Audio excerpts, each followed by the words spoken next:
Oh, howdy all, grab yourselves a beer. It is time for some Path of Exile, ExileCon discussion. And today I wanted to talk about my first impressions from having played Path of Exile Mobile. And this is something that I went into with very low expectations. I've never been a mobile gamer. I'm not even familiar with the basic sort of control setups that they use in mobile games. And that's largely because, as was mentioned, it was alluded to in the keynote presentation where it was announced, mobile games are pretty much all complete and utter shovelware. So, I went into it with low expectations, and I have to say that it actually blew my mind somewhat. The game ran pretty smoothly on the mobiles that we were using, which I think were pretty high spec, although I'm not particularly tech savvy when it comes to mobiles, so I don't know that. Anyways, from a technical perspective, the game ran smoothly and I encountered no bugs except for the fact that that it was cooking the mobile phone that I was using with it. So they've got to optimize it further to deal with that heat issue, because the phone was just, by the time I'd done 2 maps, the phone was not too hot to hold, but it was too hot to be comfortable with.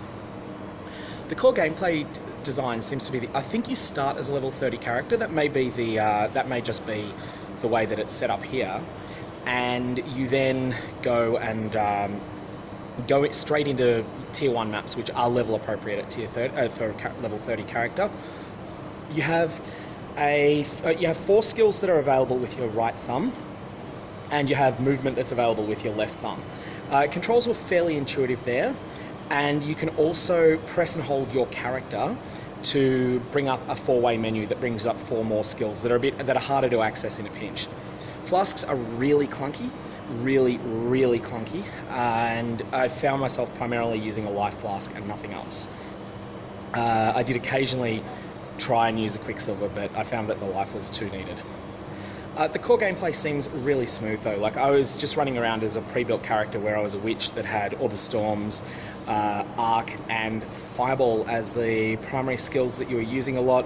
Had Lightning Warp. Lightning Warp was really difficult to use, and I just found myself not really using it at all. You would level up when you exited a map. So the first map that I did, I hit level 31. The second map I did, was an Elked map, and I hit level 32. So in both of those cases, I just, when I exited the map, I think in one case after a death and in the other case after completing the map, I was then able to level up my character and level up all the skill gems as well. So yeah, the core gameplay feels like Path of Exile. Picking up items is clunky and using items is really clunky, but I'm not sure how much of that is just my complete unfamiliarity with mobiles and how much of it is other things. So anyways, I'm going to leave it there. I will give my thoughts on the Path of Exile 2 demo as well in a couple of hours' time. That was also really impressive.